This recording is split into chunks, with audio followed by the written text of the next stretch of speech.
श्रावस्ती नगरी में शागौतमी नाम की एक कन्या रहती थी। गौतमी उसका असली नाम था। काम करते करते वह जल्दी थक जाती थी, इसीलिए लोग उसे शागौतमी के नाम से पुकारते थे। गौतमी ने जवानी में प्रवेश किया और उसका विवाह हो गया। गौतमी गरीब घराने की थी, अतः उसकी ससुराल के लोग उसका यथोचित आदर नहीं करते थे। कुछ समय बाद गौतमी के एक पुत्र हुआ। अब घर में उसका आदर होने लगा, लेकिन होनहार कुछ दूसरी ही थी। गौतमी का शिशु जब कुछ बड़ा हुआ और खेलने लायक हुआ तो ईश्वर ने उसे उठा लिया। गौतमी ने सोचा, पुत्र जन्म से पहले मेरा इस घर में अनादर होता था। पुत्र जन्म के बाद लोग मेरा आदर करने लगे, लेकिन अब यह लोग मेरे प्रिय शिशु को न जाने कहां छोड़ देंगे। गौतमी अपने मृत पुत्र को गोद में ले उसके लिए घर घर दवा मांगती फिरने लगी। लोग ताली बजाकर हंसी ठट्ठा करते हुए कहते, पगली कहीं मरे हुए की भी दवा होती है। किसी भले आदमी को गौतमी पर बहुत दया आई। उसने सोचा, इसमें इस बेचारी का दोष नहीं, यह पुत्र शौक से पागल हो गई है। इसकी दवा बुद्ध भगवान को छोड़कर और किसी के पास नहीं। उसने कहा, देवी तुम बुद्ध भगवान के पास जाकर उनसे पूछो।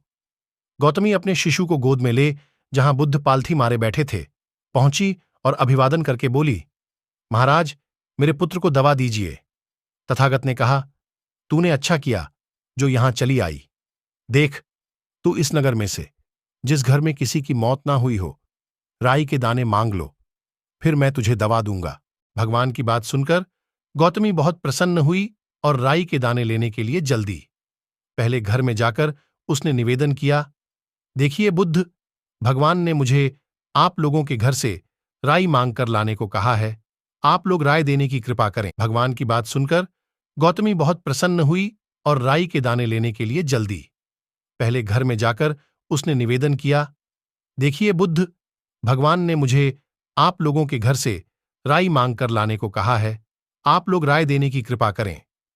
गौतमी के यह शब्द सुनकर एक आदमी झट से घर में से राई के दाने ले आया और गौतमी को देने लगा। गौतमी ने पूछा, पहले यह बताइए कि इस घर में किसी की मौत तो नहीं हुई?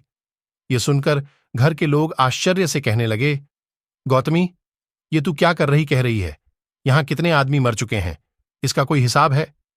गौतमी बोली, तो मैं आपके घर से राई ना लूंगी। गौतमी दूसरे घर गई। उसे एकदम ध्यान आया कि बुद्ध भगवान ने शायद जानबूझकर ही मुझे राई मांगने के लिए भेजा है। वह शीघ्र ही अपने मृत पुत्र को नगर के बाहर श्मशान में ले गई। उसे अपने हाथ में लेकर बोली, प्रिय पुत्र, मैंने समझा था शायद तुम ही अकेले भरने के लिए पैदा हुए हो, लेकिन अब मुझे मालूम हुआ कि मौत सबके लिए है। जो पैदा हुआ है। इतना कहकर अपने पुत्र का श्मशान में अंतिम संस्कार करके वह वहां से लौट आई। लौटकर गौतमी बुद्ध के पास गई।